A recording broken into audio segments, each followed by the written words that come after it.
Good morning students, economics की class में आपका स्वागत है। हमारा जो चैप्टर चल रहा है वो है शॉर्ट रन इक्विलिब्रियम आउटपुट या इसी को कहते हैं determination of income and employment. इसको आज हम लोग कंटिन्यू करेंगे।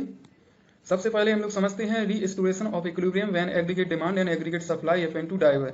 जब एग्रीगेट डिमांड और एग्रीगेट सप्लाई में विचलन हो जाता है, यानी ये आपस में बराबर नहीं होते हैं, तो इस स्थिति में फिर से संतुलन किस प्रकार से स्थापित होता है, यानी संतुलन की वापसी किस प्रकार से होता है उसको हमें जानना है। और जो विचलन होता है वो दो ही स्थिति हो सकती है, या तो एग्रीगेट डिमांड किससे ज्यादा हो सकती है एग्रीगेट सप्लाई से, या फिर एग्रीगेट डिमांड एग्रीगेट सप्लाई से कम हो सकती है। तो हमें ये देखना है कि ऐसी स्थिति में किस प्रकार से फिर से संतुलन स्थापित होगा जब ये दो स्थितियां हों। तो सबसे पहले हम लोग समझते हैं एडी ग्रेटर देन एएस, यानी एग्रीगेट डिमांड यहाँ किससे ज्यादा है एग्रीगेट सप्लाई से ज्यादा है। यानी इकोनॉमी में जो गुड्स एंड सर्विस हैं उस पर खर्च करने वाले ज्यादा खर्च करने का प्लान बना रहे हैं, जबकि उसके जो उत्पादक हैं वो बेचने वाले हैं वो गुड्स एंड सर्विस को इकोनॉमी में कम बेचने की योजना बना रहे हैं। तो ऐसी स्थिति में जो गुड्स एंड सर्विस का इकोनॉमी में फ्लो होगा वो उसकी मांग की तुलना में कम होगा। तो इस स्थिति में जो उत्पादक हैं वो अतिरिक्त मांग से जो पैसा कमा सकते थे उस अवसर से वो वंचित हो जाएंगे, यानी उन्हें हानि का सामना करना पड़ेगा। तो ऐसी स्थिति में वो जो अतिरिक्त संसाधन पड़े हुए हैं इकोनॉमी की, हम लोगों ने माना है कि इकोनॉमी में और भी अभी कैपेसिटी है, अगर मांग बढ़ती है तो उत्पादक जो अतिरिक्त संसाधन है उनको लगाकर और अतिरिक्त उत्पादन कर सकते हैं। तो ऐसी स्थिति में जो अतिरिक्त मांग है उसको पूरा करने के लिए उत्पादकों द्वारा जो भी बेरोजगार संसाधन है उनको उत्पादन में लगाया जाएगा और उत्पादन बढ़ेगा, यानी इनकम बढ़ेगी, और जो एएस बढ़ेगी तो किसके बराबर हो जाएगी एडी के बराबर हो जाएगी। अगर अब दूसरी स्थिति को हम लोग लेते हैं, मान लीजिए एडी कम है किसकी तुलना में एएस की, यानी यहाँ जो एग्रीगेट सप्लाई है वो किससे ज्यादा है एग्रीगेट डिमांड से ज्यादा है। तो ऐसी स्थिति में क्या होगा कि जो वस्तुओं और सेवाओं पर खर्च करने वाले हैं वो कम खर्च करने की योजना बना रहे हैं किसकी तुलना में जो उत्पादक हैं, यानी वस्तुओं और सेवाओं को बेचने वाले हैं उनकी बेचने वाले मूल्य की तुलना में। तो ऐसी स्थिति में जो इकोनॉमी में फ्लो है गुड्स एंड सर्विस का वो किस अधिक हो जाएगा किसकी तुलना में उसकी मांग की तुलना में। तो ऐसी स्थिति में जो उत्पादक है उनकी डिजायर्ड इन्वेंट्री है वो उससे अधिक हो जाएगी, क्योंकि माल बिक नहीं रहा होगा, यानी वस्तुएं और सेवाएं अगर बिकेंगी नहीं तो ऐसी स्थिति में जो स्टॉक बढ़ना हो जाएगा, डिजायर्ड लेवल से बढ़ जाएगा, तो उसको कम करना पड़ेगा। ऐसी स्थिति में जो संसाधन लगे हुए हैं रोजगार में उनमें से कुछ को हटाएंगे उत्पादक, और वो तब तक हटाएंगे जब तक कि इकोनॉमी में जो एडी किसके बराबर ना हो जाए एएस के बराबर ना हो जाए। यानी यहाँ पर संतुलन किसके माध्यम से स्थापित किया जा सकता है इन दोनों स्थितियों में रोजगार के माध्यम से, जो उत्पादन को कम या ज्यादा करके दोनों ही स्थिति को ठीक किया जा सकता है और संतुलन अपने आप स्वतः ही स्थापित हो जाता है। यहाँ याद रखेंगे कि उत्पादक हमेशा कोशिश करता है कि वो जैसे जो डिमांड है उसके हिसाब से अपनी जो भी एग्रीगेट सप्लाई है उसको करे एग्रीगेट डिमांड के बराबर। लेकिन यहाँ पर अलग अलग क्योंकि सेक्टर हैं तो ऐसी स्थिति में वो लोग प्लान बनाते हैं और जब ये प्लान बराबर हो जाता है तो संतुलन होता है। अगर मान लीजिए जो प्लान बना रहे हैं एक खर्च करने का बनाता है और एक बेचने का, तो दोनों का अगर बराबर नहीं हुआ जो उन्होंने प्लान बनाया तो ऐसी स्थिति में संतुलन, लेकिन फिर उस असंतुलन को भी संतुलन करने के लिए जो भी एडजस्टमेंट होता है और वो किसके माध्यम से हो सकता है होता है बिल्कुल सही उत्पादन को कम या ज्यादा करके होता है। उत्पादन को कम करते हैं किस स्थिति में जब एग्रीगेट सप्लाई ज्यादा हो एग्रीगेट डिमांड से, और उत्पादन को बढ़ाते हैं जब बिल्कुल किसी स्थिति में और एग्रीगेट डिमांड ज्यादा हो एग्रीगेट सप्लाई से। ऐसी स्थिति में और उत्पादन को किसके माध्यम से बढ़ाया जा सकता है जो अतिरिक्त संसाधन पड़े हुए हैं बेरोजगार संसाधन है उनको काम पे लगाकर ही उत्पादन को बढ़ाया या हटाकर जो भी संसाधन लगे हुए हैं कुछ को तो उनको कम किया जा सकता है।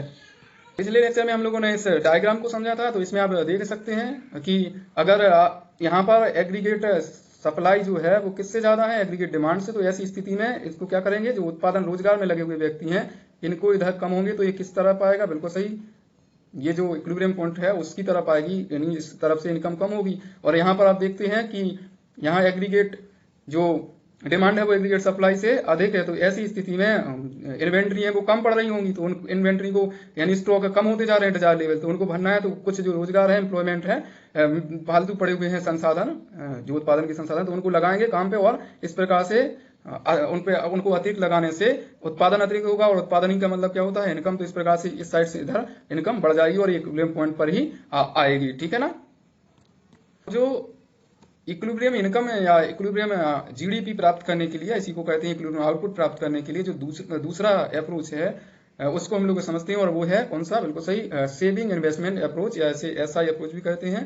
तो इसको समझते हैं कि इसके माध्यम से किस प्रकार से जो इक्विलिब्रियम इनकम है वो प्राप्त की जाती है।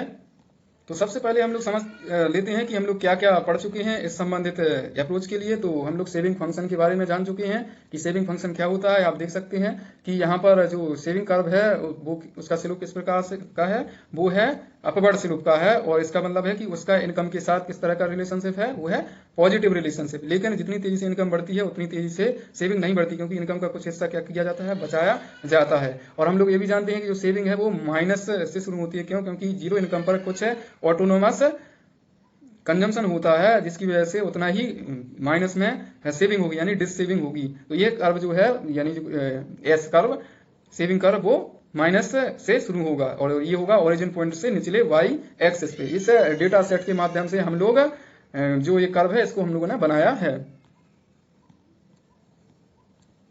हम लोग इन्वेस्टमेंट फंक्शन को भी समझ चुके हैं, और यहाँ पर जो हम लोगों ने लिया हुआ है इस संबंधित अप्रोच में, वो किस तरह का इन्वेस्टमेंट है, बिल्कुल सही, वो है ऑटोनोमस इन्वेस्टमेंट। इसका मतलब होता है कि आय के किसी भी स्तर पर ये हमेशा क्या रहता है, एक सा रहता है, समान रहता है, यानी कांस्टेंट रहता है। चाहे जीरो हो तब भी ये उतना ही रहेगा, या आय कितनी भी हो जाए तब भी इसका लेवल नहीं रहेगा, आय से क्या है, स्वतंत्र है। हम लोग टेबल के माध्यम से इनकम डिटर्मिनेशन का जो सेविंग एंड इन्वेस्टमेंट अप्रोच है उसको समझते हैं। इस टेबल को व्युत्पन्न किया गया है, जो हम लोगों ने एडी और एएस अप्रोच पढ़ा है उस की जो टेबल थी उससे। और इस टेबल में आप देख सकते हैं कि पहले कॉलम में इनकम को दर्शाया, दूसरे में कंजम्पशन को, तीसरे में सेविंग को, चौथे में इन्वेस्टमेंट को और पांचवें में डिमांड को दर्शाया है। हमें पता है कि जो एडी है, एडी का मतलब यहाँ एग्रीगेट डिमांड, इसके कंपोनेंट हैं सी प्लस आई। यहाँ पर हम लोग एडी के दो ही कंपोनेंट लेते हैं, क्योंकि जो भी हम ये थ्योरी समझ रहे हैं वो टू सेक्टर इकोनॉमी के संदर्भ में समझ रहे हैं। यहाँ पर गवर्नमेंट और जो एक्सटर्नल सेक्टर होता है, फॉरेन सेक्टर होता है, उसको यहाँ शामिल नहीं करते, यानी जी और जो एक्स माइनस एम वाला कंपोनेंट है उसको हम एडी में यहाँ पर शामिल नहीं करेंगे। हमें ये भी पता है कि जो एएस है इसके भी दो कंपोनेंट हैं, और वो है सी प्लस एस, यानी जो एएस है वो सी यानी कंजम्पशन और एस सेविंग से मिलकर बनता है, वहीं एडी कंजम्पशन और इन्वेस्टमेंट से मिलकर बनता है। इनमें दोनों में ही एडी और एएस में हमें क्या कॉमन देखने को मिल रहा है, वो है कंजम्पशन कॉमन देखने को मिल रहा है। तो हमें यह भी पता है कि इकोनॉमी में इक्विलिब्रियम के लिए एडी और एएस का होना जरूरी है, यानी अगर संतुलित आय या संतुलित, इसी को उत्पादी बोलते हैं, प्राप्त करना है तो वो कब प्राप्त होता है, जब एग्रीगेट डिमांड एग्रीगेट सप्लाई के बराबर हो जाती है। तो ऐसी स्थिति में सी कॉमन था तो इसके कंपोनेंटों में तो उसको क्रॉस कर दिया, तो हमें देखते हैं कि आई को किसके बराबर होना चाहिए, जब एडी और एएस बराबर होगा, बिल्कुल सही, आई को एस के बराबर होना चाहिए, तभी एडी एएस के बराबर होगा। यानी आई और एस अगर बराबर हैं तो इकोनॉमी में इक्विलिब्रियम एस्टेब्लिश होगा, वरना इकोनॉमी में इक्विलिब्रियम एस्टेब्लिश नहीं होगा, यानी जो संतुलित आय है या संतुलित उत्पाद है उसका निर्धारण नहीं हो पाएगा। इसके लिए क्या जरूरी है, जो निवेश है उसका आय की जो सेविंग है उसके बराबर होना जरूरी है। निवेश का सेविंग के बराबर होगी तभी आय का निर्धारण होगा, यह आप अच्छे से याद रखेंगे। जो पहली रो में इंफॉर्मेशन दी हुई है उसको हम लोग समझते हैं। आप देख सकते हैं इनकम के जीरो लेवल पर जो कंजम्पशन है वो 60 के बराबर दिया है, सेविंग कितने के बराबर, -60 के बराबर दी हुई है, और इन्वेस्टमेंट 30 के बराबर दिया हुआ है। और ऐसी स्थिति में हमें देखने को मिलता है कि इन्वेस्टमेंट किसकी तुलना में ज्यादा है, बिल्कुल सही, ये है सेविंग की तुलना में ज्यादा है। याद रखेंगे इस टेबल में जो भी अमाउंट शो किया गया है वो करोड़ रुपए में शो किया गया है। जैसे अगर 60 लिखा हुआ है तो इसका मतलब है 60 करोड़ रुपए। तो यहाँ आप देख सकते हैं कि पहले इनकम का जो स्तर दिया हुआ है जीरो स्तर पर, ऐसी स्थिति में सेविंग से ज्यादा है इन्वेस्टमेंट, तो हमें पता है इन्वेस्टमेंट एडी का कंपोनेंट है। तो ऐसी स्थिति में जो इकोनॉमी में मांगने वाले यानी खर्च करने वाले व्यक्ति हैं वो गुड्स एंड सर्विस पर खर्च ज्यादा करने का प्लान बना रहे हैं, किसकी तुलना में, जो बेचने वाले व्यक्ति हैं। बेचने वाला व्यक्ति कौन है, यहाँ प्रोड्यूसर है, और प्रोड्यूसर जितने रुपए की, या क्योंकि हम यहाँ रुपए में बात कर रहे हैं, तो जितने रुपए की गुड्स एंड सर्विस को बेचने का प्लान बना रहे हैं वो किसकी तुलना में कम है, जितना खरीदने वाले वस्तुओं और सेवाओं को, गुड्स एंड सर्विस को परचेज करने का प्लान बना रहे हैं। यानी इकोनॉमी में व्यय की वापसी व्यय के समावेश से कम हो रही है, यानी इकोनॉमी में ज्यादा एक्सपेंडिचर करने के लिए लोग तैयार हैं। तो ऐसी स्थिति में मांग ज्यादा होगी, और उस मांग को पूरा नहीं कर पा रहे हैं। कौन? बिल्कुल सही, जो भी प्रोड्यूसर हैं। तो ऐसी स्थिति में उन्हें एक अवसर था उस संबंधित अतिरिक्त मांग को पूरा करने का, तो उससे वो वंचित हो गए। तो अब वो क्या करेंगे कि जो भी एक्सेस कैपेसिटी है इकोनॉमी की, अतिरिक्त क्षमता है, यानी कुछ जो भी रिसोर्स हैं वो फालतू ही पड़े हुए हैं इकोनॉमी में, तो उनको वो यूज करके, जो भी प्रोड्यूसर हैं यूज करके और क्या कर सकता है, गुड्स एंड सर्विस को प्रोड्यूस करके इकोनॉमी में सप्लाई कर सकता है। तो ऐसी स्थिति में उसके द्वारा जो इन्वेंट्री है डिजायर्ड, वो उसकी कम है, क्योंकि अधिकांश चीजें बिक गई हैं। तो उनको भरने के लिए, एक डिजायर्ड लेवल पर पहुंचाने के लिए वो जो रिसोर्स है इकोनॉमी में अतिरिक्त, उनको लगाएगा, और जिसकी वजह से प्रोडक्शन होगा, और प्रोडक्शन होने की वजह से क्या होगी, इनकम बढ़ेगी। तो ऐसी स्थिति में हम देखते हैं कि इनकम क्या होगी, अब ज्यादा होगी। मान लीजिए ये अगला स्टेप अब हमें प्राप्त होता है, यानी वो ज्यादा लगाते हैं तो जीरो से कितने के लेवल पर पहुंच जाती है, 100 के लेवल पर पहुंच जाती है। तो इस लेवल पर भी हम लोग देख लेते हैं। यहां पर आप देखते हैं कि इनकम 100 के बराबर है, कंजम्पशन 130 के बराबर है, सेविंग -30 के बराबर है, और जो इन्वेस्टमेंट है वो 30 के बराबर है। तो ऐसी स्थिति में भी हम लोग कंपेयर अगर करें इन्वेस्टमेंट और सेविंग की, तो ये अभी आपस में बराबर नहीं हुए, यानी इस संबंधित स्तर पर भी आय के संतुलन नहीं होगा। अभी भी जो खर्च करने वाले हैं, यानी वस्तुओं सेवाओं पर खर्च करने का प्लान बना रहे हैं, जो बेचने वाले हैं, उनके द्वारा जो बेचने का जितनी मूल्य है वस्तुओं सेवाओं का, उनको बेचने का प्लान बना रहे हैं, उसकी तुलना में क्या है, अभी भी ज्यादा है। तो ऐसी स्थिति में अभी भी जो प्रोड्यूसर है वो अपनी डिजायर्ड इन्वेंट्री लेवल तक पहुंचाने के लिए, क्योंकि अभी भी उसकी जो इन्वेंट्री है डिजायर्ड लेवल तक नहीं पहुंचेगी, क्योंकि ऐसी स्थिति में जो व्यय करने वाले हैं वो ज्यादा होने की वजह से अधिकांश वस्तुएं बिक जाएंगी, तुरंत ही बिक जाएंगी। तो जो प्रोड्यूसर हैं वो और जो रिसोर्स पड़े हुए हैं, एक्सेस रिसोर्स हैं, उनको यूटिलाइज करेगा, उनको काम पे लगाएगा, उसकी वजह से गुड्स एंड सर्विस को प्रोड्यूस करेगा, और इकोनॉमी में और ज्यादा उनका पहले की तुलना में जो फ्लो है उसको बढ़ाएगा। तो ऐसी स्थिति में आप देख सकते हैं कि अगले लेवल पर यही कितने के बराबर पहुंच जाती है, इनकम 200 के बराबर पहुंच जाती है, जो 200 करोड़ रुपए है उसके बराबर पहुंच जाती है। ऐसे में जो कंजम्पशन है वो कितने के बराबर, वो भी 200 हो जाता है, सेविंग 0 के बराबर हो जाती है, और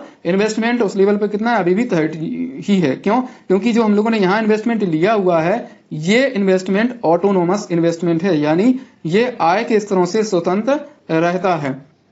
अब जो 200 का लेवल है इनकम पर, इसमें भी अभी भी जो सेविंग है वो कम है, किससे, इन्वेस्टमेंट से। तो इसका मतलब है कि जो व्यय की वापसी हो रही है इकोनॉमी में, उसकी तुलना में व्यय का समावेश ज्यादा हो रहा है, यानी इनकम का जो व्यक्ति हैं वो ज्यादा हिस्सा खर्च कर रहे हैं इकोनॉमी में, और कम हिस्सा क्या कर रहे हैं, बचा रहे हैं। तो ऐसी स्थिति में क्या होगा, बिल्कुल सही, ज्यादा होगा डिमांड किसकी तुलना में, जो सप्लाई है उसकी तुलना में। तो इस स्थिति में भी प्रोड्यूसर जो ये पहले की दो स्थिति हैं उसी की तरह व्यवहार करेगा, यानी उसका जो स्टॉक होगा, यानी इन्वेंट्री होगा, वो डिजायर लेवल तक अभी भी नहीं पहुंच पाएगी, क्योंकि अधिकांश वस्तुएं अभी भी बिक जाएंगी, और उसके जितना उसको चाहिए अपने पास स्टॉक, जो गुड्स एंड सर्विस हैं, उनका उतना तक नहीं वो पहुंच पाएगा। तो फिर वो जो एक्सेस कैपेसिटी है इकोनॉमी में, उनसे कुछ जो अभी भी रिसोर्स फालतू पड़े हुए हैं उनको अपने यहाँ लाएगा और उनको काम पे लगाएगा।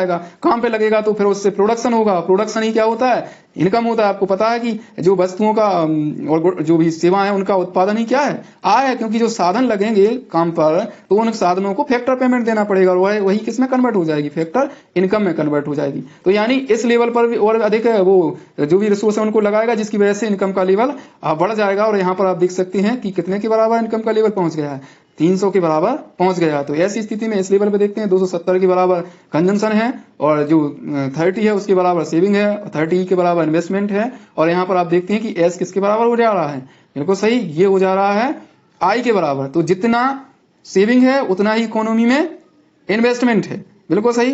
तो ऐसी स्थिति में इकोनॉमी इक्विलिब्रियम की स्थिति में होगी, यानी वो संतुलन में होगी। जितना भी खर्च करने वाले हैं इकोनॉमी में, यानी जितने रुपए का गुड्स एंड सर्विस पर खर्च करने का प्लान बनाया जा रहा है खर्च करने वाले व्यक्तियों द्वारा, उतना ही जो प्रोड्यूसर हैं वो गुड्स एंड सर्विस को बेचने का प्लान बना रहे हैं, उतने ही मूल्य के। याद रखेंगे दोनों का जो मूल्य होगा वो बराबर होगा, और इस प्रकार से दोनों जब बराबर हो जाएंगे तो ऐसी स्थिति में एस किसके बराबर हो जाएगा, आई के बराबर हो जाएगा, और संतुलित जो उत्पाद है, संतुलित आय है, उसका निर्धारण हो जाएगा, और साथ ही साथ जो रोजगार का स्तर है उसका भी निर्धारण इकोनॉमी में हो जाएगा।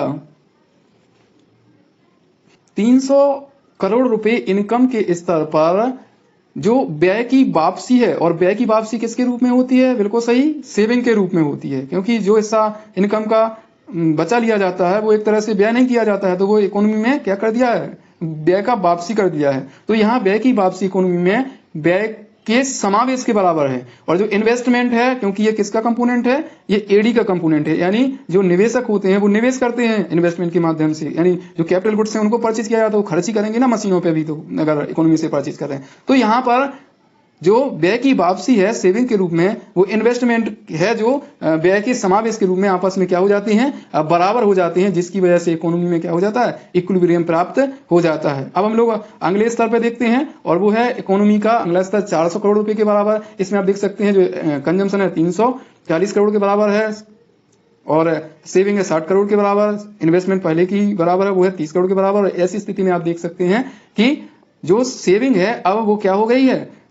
इन्वेस्टमेंट से ज्यादा हो गई है, यानी जो व्यय की वापसी है वो व्यय के समावेश से अधिक हो गई है। तो ऐसी स्थिति में जो प्लान बना रहे होंगे प्रोड्यूसर गुड्स एंड सर्विस को इकोनॉमी में बेचने का, उसको खरीदने वाले उतने रुपए से कम का खरीदने का प्लान बना रहे होंगे। सीधे शब्दों में अगर कहें तो जो बेचने वाले हैं वो कुछ इस तरह से सोच रहे हैं कि ज्यादा लोग खरीदेंगे तो हमें ज्यादा मूल्य की वस्तु है, और जो भी मूल्य, ज्यादा मूल्य का मतलब यहाँ है नहीं, ये नहीं है कि महंगा करके, यहाँ ज्यादा मूल्य का मतलब ये है कि ज्यादा मात्रा में जो भी कमोडिटीज हैं और सर्विस है उसको सेल करना है। लेकिन उनकी जो एक्सपेक्टेशन है, यानी उनका जो प्लान है, उसकी प्लान के बराबर जो खरीदने वाले हैं उतनी योजना नहीं बना रहे हैं खरीदने की। तो ऐसी स्थिति में जब ज्यादा बेचने की जो प्लान बना रहे हैं उत्पादक, उनका कुछ सामान यानी कुछ वस्तुएं बिना बिकी रह जाएंगी, और इसकी वजह से जो उनकी माल सूची है, उनके पास जो स्टॉक रखा हुआ है गुड्स का, वो बढ़ने लगेगा। और जब बढ़ने लगेगा तो ऐसी स्थिति में उसको हानि उठानी पड़ेगी, क्योंकि कुछ फालतू का सामान रखा रहेगा तो वो बिक नहीं रहेगा, बिकेगा नहीं, तो जबकि उसमें पैसा लगाया है उत्पादक के द्वारा, तो अब वो कुछ समय के लिए अतिरिक्त उत्पादन करना रोकेगा, या जो भी पहले उत्पादन जितना कर रहा है उसकी तुलना में कम करेगा। तो ऐसी स्थिति में जो भी रिसोर्स लगाए है वो उसमें से कुछ रिसोर्स को वो निकाल देगा अपने यहाँ से, यानी फैक्ट्री से मान लीजिए प्रोडक्शन कर रहा है फैक्ट्री में, तो फैक्ट्री से कुछ मजदूरों को निकाल दिया, कुछ मशीनें बेकार कर मतलब ऐसे ही खाली छोड़ दी कि उनसे कोई कार्य नहीं कराया जा रहा। तो ऐसी स्थिति में क्या होगा? उत्पादन का जो स्तर होगा वो कम होने लगेगा, और उत्पादन का स्तर ही क्या है? आय का स्तर है, तो आय का स्तर भी कम हो जाएगा। क्योंकि कुछ लोग जब निकाल दिए जाएंगे तो ऐसी स्थिति में उन्हें इनकम नहीं प्राप्त होगी, तो इनकम का लेवल क्या होने लगेगा? कम होने लगेगा, और जिसकी वजह से जो सेविंग ज्यादा है, क्योंकि सेविंग किससे बचती है? बिल्कुल सही, इनकम का ही हिस्सा होती है ना सेविंग और यहाँ कंजम्पशन। तो सेविंग जब इनकम कम होगी तो सेविंग भी कम होगा, क्योंकि सेविंग के साथ कैसा रिलेशनशिप है इनकम का? बिल्कुल सही, पॉजिटिव। इनकम बढ़ेगी तो सेविंग बढ़ेगी, और इनकम कम होगी तो सेविंग कम होगी। तो जो 400 स्तर पर थी इकोनॉमी में आय, तो वो कितने पे चली जाएगी? फिर वो कम होके 300 की तरफ चली जाएगी। इसी प्रकार से हम लोग 500 के स्तर पर भी देख सकते हैं कि 500 स्तर में इसमें क्या है? इन्वेस्टमेंट से अधिक है सेविंग। तो ऐसी स्थिति में जो बेचने वाले हैं वो अपना पूरा जो भी उनकी वस्तुएं सेवा है वो इकोनॉमी में सेल नहीं कर पाएंगे, इसकी वजह से अपने प्रोडक्शन को कम करेंगे। प्रोडक्शन को कम वो जो भी रिसोर्स लगाए हुए हैं प्रोडक्शन की एक्टिविटी में उनको हटा के ही कर सकते हैं, जिसकी वजह से कुछ लोग और कुछ संसाधन बेरोजगार हो जाएंगे, उनकी इनकम कम हो जाएगी, और इनकम कम होने से बिल्कुल सही सेविंग कम हो जाएगी, और वो किधर चले जाएगा? शिफ्ट इकोनॉमी, जो भी 500 का स्तर है उससे कम पर चली जाएगी, और वो 300 के बराबर चली जाएगी धीरे धीरे शिफ्ट करके। इसी प्रकार से जो 600 इनकम का स्तर है उसमें भी जो अभी हम लोगों ने 400 और 500 लेवल पर के स्तर पर समझा, उसी प्रकार से प्रक्रिया इसमें भी होगी। अब हम लोग डायग्राम के माध्यम से समझते हैं कि किस प्रकार से जो SI अप्रोच है इनकम डिटर्मिनेशन का, उसके माध्यम से इनकम का निर्धारण होता है, इनकम का डिटर्मिनेशन होता है। आप देख सकते हैं जो ऊपर का डायग्राम बना हुआ है इसमें वो AD और AS अप्रोच है जो इनकम डिटर्मिनेशन का उसका है, और इसमें आप देख सकते हैं कि जहां AD AS के बराबर है, वैसी स्थिति में यहाँ पर दूसरे डायग्राम में आप देख सकते हैं जो SI अप्रोच का डायग्राम है उसमें एस किसके बराबर है? आई के बराबर है। और आप ये भी देख सकते हैं कि इस जो एस आई अप्रोच है उसमें हम लोगों ने कंजम्पशन था जो दोनों ही एडी और एएस में, उसके प्रभाव को क्या कर दिया है? क्रॉस कर दिया है, खत्म कर दिया है। देखिए आप देख सकते हैं यहाँ एडी किससे मिलके बना था? यहाँ पर सी प्लस आई से मिलके बना था। तो यहाँ हम लोगों ने जो बनाया वो केवल किसको बनाया है? आई को बनाया हुआ है। और हमें ये भी पता है कि जो सेविंग यानी एएस था उसमें सेविंग और क्या था, कंजम्पशन था। तो उसमें से हम लोगों ने कंजम्पशन को क्रॉस कर दिया और यहाँ पर क्या केवल किसको प्राप्त किया है, सेविंग को ही प्राप्त किया हुआ है। तो यहाँ पर हम लोग देखते हैं कि जब ए एस ए डी के बराबर हुआ है तो हमारे एस आई अप्रोच वाले डायग्राम में जो नीचे डायग्राम दिया हुआ है इसमें उसी दौरान एस आई के बराबर हो रहा है। इसमें आप देख सकते हैं 300 के लेवल पर जो इनकम का लेवल है वहां पर क्या हो रहा था, बिल्कुल सही, एडी और एएस आपस में बराबर हो रहे थे। इसी प्रकार से हम लोग देख सकते हैं यहाँ पर जो इनकम आउटपुट और एम्प्लॉयमेंट दिया गया है एक्स एक्सिस पे, और वाई एक्सिस पे आप इस संबंधित डायग्राम में देख सकते हैं सेविंग और किसको दिया गया है, निवेश यानी इन्वेस्टमेंट को दिया हुआ है। तो इसी नीचे वाले डायग्राम में भी 300 के लेवल पर ही क्या हो रहा है, ये दोनों कर्व जो एस और आई कर्व हैं वो इंटरसेक्ट कर रहे हैं। तो इस संबंधित लेवल पर जब ये इंटरसेक्ट कर रहे हैं इसका मतलब इनकम का डिटर्मिनेशन हो रहा है इसके माध्यम से। अगर हम लोग बात करें जो ये ई बिंदु दिख रहा है इसका मतलब क्या है, इक्विलिब्रियम दर्शा रहा है ई बिंदु पर, और इस इक्विलिब्रियम पॉइंट से इस साइड वाला जो क्षेत्र है इस डायग्राम का ये क्या शो कर रहा है, आप देख सकते हैं ये शो कर रहा है कि आई ज्यादा है इससे एस से, जो निवेश है वो सेविंग से ज्यादा है। और निवेश किसका कंपोनेंट होता है वो पता है, एग्रीगेट डिमांड का कंपोनेंट होता है, और जबकि एस किसका कंपोनेंट है, एग्रीगेट सप्लाई का कंपोनेंट है। तो जब एग्रीगेट डिमांड का कंपोनेंट बड़ा है तो सीधा सा मतलब है कि क्या है, बिल्कुल सही, जो व्यय किया जा रहा है इकोनॉमी में, यानी जो इकोनॉमी में समावेश किया जा रहा है व्यय का, वो व्यय की वापसी से अधिक है। तो ऐसी स्थिति में जो उत्पादक हैं, प्रोड्यूसर हैं, अब उनकी इन्वेंट्री खाली हो जाएगी, तो वो कुछ जो फालतू रिसोर्स पड़े हुए हैं उनको प्रोडक्शन की एक्टिविटी में लगा के और उनको बदले में क्या मिलेगा, बिल्कुल सही, फैक्टर पेमेंट मिलेगा। तो उसके माध्यम से वो और ज़्यादा प्रोडक्शन करेंगे, जिसकी वजह से क्या होगा कि इकोनॉमी में जो इनकम का लेवल है वो पहले की तुलना में बढ़ने लगेगा। और ये किस तरफ जाएगा, आप देख सकते हैं डायग्राम में, ये जाएगा जो इक्विलिब्रियम पॉइंट है उसकी तरफ, यानी ई बिंदु की तरफ जाएगा। एक मान लीजिए दूसरी स्थिति लेते हैं और मान लीजिए वो कहीं हम लोग एक के पॉइंट पर हैं, किस पर, बिल्कुल सही है, के पॉइंट पे है सेविंग की, यानी इस स्थिति में जो सेविंग है वो ज्यादा है इन्वेस्टमेंट से।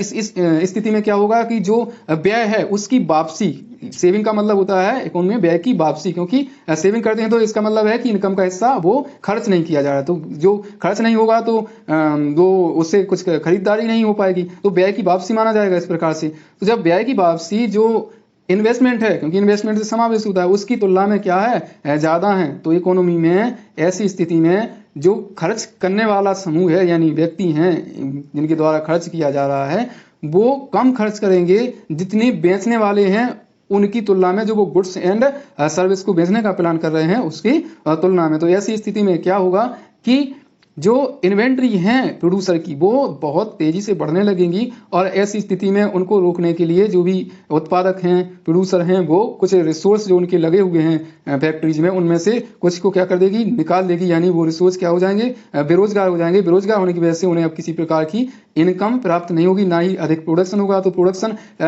जब कम हो जाएगा, इनकम कम हो जाएगी, तो ऐसी स्थिति में सेविंग भी कम हो जाएगी, क्योंकि सेविंग किसका हिस्सा होता है, सेविंग वाई का ही हिस्सा होता है। जब इनकम कम होगी तो सेविंग भी क्या हो जाएगी, कम हो जाएगी। हमें पता है कि इनकम के कितने हिस्से होते हैं, दो हिस्से होते हैं, कंजम्पशन और सेविंग। तो जब सेविंग इनकम कम होगी क्योंकि कुछ रिसोर्स को क्या कर दिया गया है, निकाल दिया गया है, तो ऐसी स्थिति में उनके द्वारा जो सेविंग की जा रही है वो कम होगी। तो इस प्रकार से इकोनॉमी में जो उत्पादन का हो रहा था वो पहले की तुलना में कम होने लगेगा, और इनकम का लेवल पहले की तुलना में क्या हो जाएगा, कम हो जाएगा। और वो किसकी तरफ जाएगा, वो इक्विलिब्रियम पॉइंट की तरफ जाएगा। और यहाँ इक्विलिब्रियम पॉइंट पर जो इनकम है वो कितने के बराबर है, वो है 300 करोड़ के बराबर इस तरफ आएगी, और इस प्रकार से क्या हो जाएगा, संतुलन हो जाएगा। यानी कहने का मतलब है कि अगर आई ज्यादा है एस से, तो ऐसी स्थिति में इन्वेंट्री को बढ़ाने के लिए प्रोड्यूसर और जो रिसोर्स पड़े हुए हैं उनको काम पे लगाएगा, जिसकी वजह से प्रोडक्शन होगा और इनकम का लेवल बढ़ने लगेगा, और रोजगार का लेवल तो बढ़ेगा ही, क्योंकि रोजगार के ही लेवल से क्या बढ़ेगा, इनकम का लेवल बढ़ेगा। और अगर मान लीजिए जो आई है वो कम है किसकी तुलना में,